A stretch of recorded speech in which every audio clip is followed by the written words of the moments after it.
saya Muhammad Dimas Purnawan dengan NIM 2220202169. Dan ini teman saya Nurzan Al-Hafiz, NIM 2230202332. Konsep manusia dalam filsafat pendidikan Islam.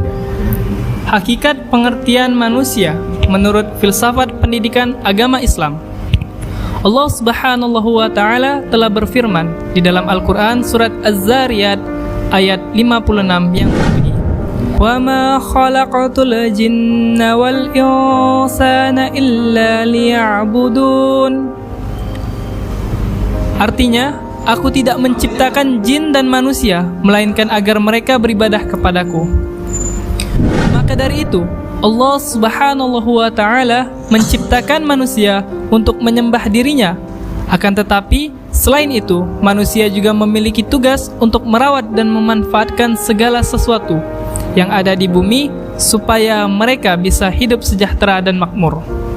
Manusia juga Allah Subhanahu wa Ta'ala ciptakan untuk menjadi khalifah di bumi, sebagaimana Allah Subhanahu wa Ta'ala berfirman di dalam Al-Quran surat Al-Baqarah ayat ke-30 yang berbunyi, "Wa idza qala rabbuka lil malaikati inni ja'ilu fil ardi khalifah qalu ataj'alu fiha man yufsidu fiha wa yasfiku ad-dima'a wa nahnu nusabbihu bihamdik wa nuqaddisu lak qala inni a'lamu ma la ta'lamun." Artinya, dan ingatlah ketika Tuhanmu berfirman kepada para malaikat, "Aku hendak menjadikan khalifah di muka bumi ini." Mereka berkata, "Apakah engkau hendak menjadikan orang yang merusak dan menumpahkan darah di sana, sedangkan kami bertasbih memujimu dan menyucikan namamu?" Allah Subhanahu wa Ta'ala berfirman, "Sesungguhnya aku mengetahui apa yang tidak kamu ketahui." Dari ayat tersebut, Allah Subhanahu wa Ta'ala menyatakan bahwa Ia akan menjadikan manusia sebagai khalifah di muka buminya. Dan ketika itu, malaikat pun bertanya, mengapa Allah Subhanahu wa Ta'ala hendak menjadikan manusia sebagai khalifah, padahal mereka akan merusak dan menumpahkan darah di buminya. Akan tetapi, Allah Subhanahu wa Ta'ala menyatakan bahwa Allah Subhanahu wa Ta'ala lebih mengetahui apa yang makhluknya tidak ketahui. Allah Subhanahu wa Ta'ala menjadikan manusia di muka bumi sebagai khalifah dikarenakan di dalam diri manusia terdapat sebuah kemampuan dasar jasmani dan rohani. Adapun selanjutnya yaitu konsep manusia sebagai makhluk yang sempurna menurut Islam.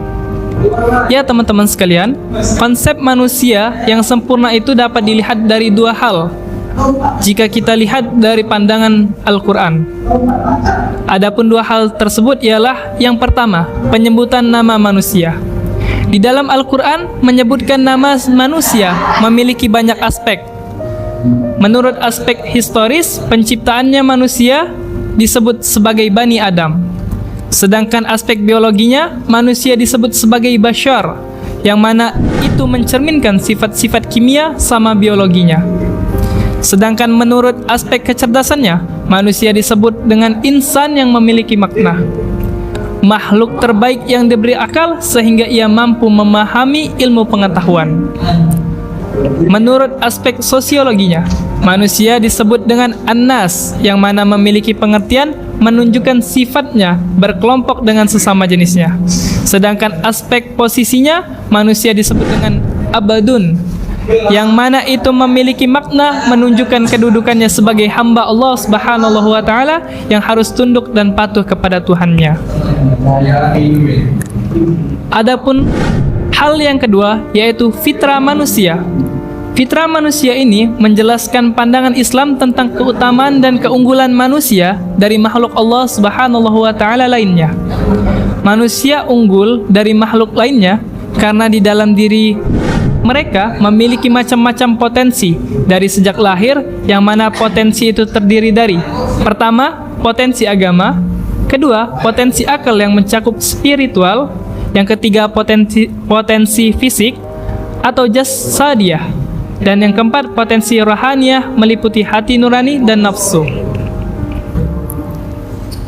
Adapun selanjutnya yaitu hakikat pendidikan Islam.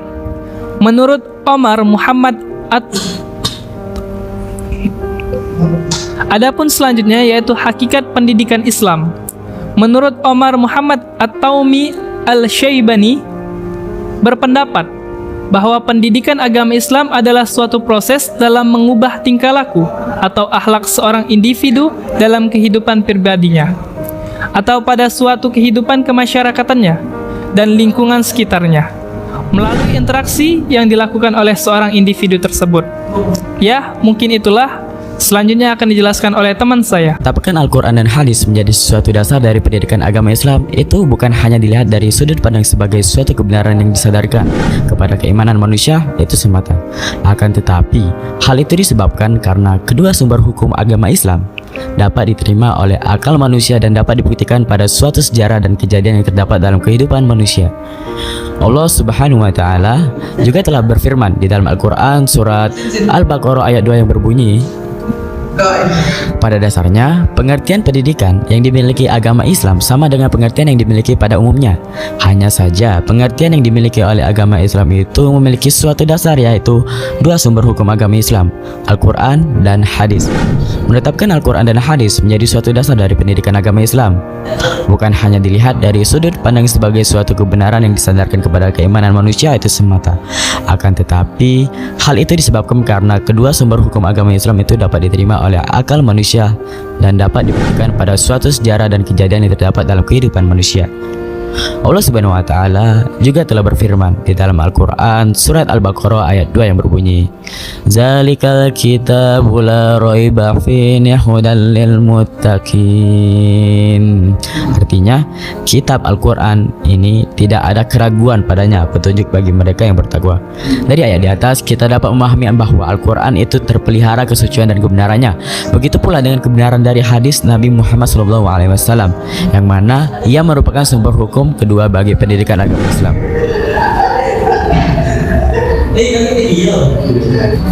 Tujuan pendidikan agama Islam. Dikarenakan pendidikan agama Islam itu berdasarkan Al-Quran dan hadis, maka dari itu tujuan utama pendidikan Islam itu terpusat pada pembangunan sumber akhlak terhadap individu. Al-Qabisi pernah menyatakan bahwa pada umumnya tujuan pendidikan agama Islam itu adalah ada 5: mengembangkan kekuatan akhlak, menumbuhkan rasa cinta agama, berpegang teguh pada ajaran agama Islam, mengembangkan perilaku sesuai dengan nilai-nilai murni, dan anak dapat memiliki keterampilan keahlian umum yang dapat mendukung kemampuan mencari nafkah. Konsep ini sangat terfokus pada pembangunan pendidikan yang terharap dari seorang anak, karena Al-Qabisi beranggap bahwa pondasi sebuah bangsa terletak pada generasinya, sehingga menurutnya pendidikan di Islam itu sangatlah penting dikarenakan pendidikan Islam itu adalah suatu proses untuk menjadikan manusia menjadi seorang yang bertakwa dan mengembangkan terhadap individu ini memiliki hasil pada kemajuan suatu bangsa. Adapun persoalan berikutnya, hubungan manusia dengan pendidikan. Manusia memiliki potensi yang mana potensi tersebut merupakan tentang kemampuan-kemampuan yang ada dalam dirinya, seperti kemampuan hidup, usaha dalam mempertahankan dan melestarikan kehidupannya, kemampuan akal, kemampuan spiritual. Semua kemampuan itu bersifat dinamis, dapat berubah mengikuti perkembangan zaman dan terikat secara integral terus-menerus. Potensi yang ada pada diri manusia inilah yang kemudian diperkaya dan disempurnakan dalam kehidupan manusia sehari-hari. Penggabungan ketiganya adalah merupakan suatu kesatuan yang sempurna sehingga menjadi kemanusiaan itu sempurna dalam pandangan Islam. Maka dari itu, pendidikan Islam harus bisa menggabungkan seluruh potensi yang ada di dalam diri seorang peserta didik pada pembelajaran suatu pendidikan yang sedang dilaksanakan. Hal ini dilaksanakan untuk mewujudkan suatu sosok insan yang paripurna bagi peserta didik yang telah mampu melakukan dialektika aktif pada semua potensi yang dimiliki oleh peserta didik tersebut.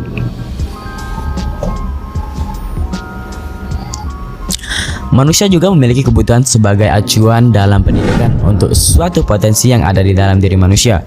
Menurut Zakia derajat, ada dua hal yang dibutuhkan oleh peserta didik, yaitu kebutuhan psikis dan kebutuhan fisik. Kebutuhan psikis merupakan kebutuhan ini suatu kebutuhan akan suatu kasih sayang, rasa aman, rasa harga diri, kebebasan mengenal dan rasa sukses. Sedangkan kebutuhan fisik, kebutuhan ini ialah suatu pemenuhan sandang, pangan dan papan. Dalam suatu pendidikan pasti selalu berupaya untuk mengembangkan dan memenuhi kebutuhan manusia secara integral agar berkembang, akan tetapi semakin maju suatu zaman yang ada dalam masyarakat, maka kebutuhan manusia tersebut akan berkembang dan akan semakin beraneka ragam kebutuhannya. Maka dari itu dapat kita ketahui pendidikan sangat berpengaruh dalam kebutuhan manusia, karena potensi yang ada dalam setiap manusia mulai dari ia lahir itu harus dikembangkan dengan pendidikan. Pada kesimpulannya, dari makalah kami adalah hubungan manusia dengan pendidikan adalah untuk menjadikan seorang peserta didik agar dapat menggunakan seluruh potensi yang ada di dalam diri seorang peserta didik. Untuk mengembangkan potensi tersebut, manusia memiliki kebutuhan berupa psikis dan fisik. Terima kasih telah menonton dan jangan lupa subscribe dan like dan komen dan share video ini. Sampai jumpa di next video.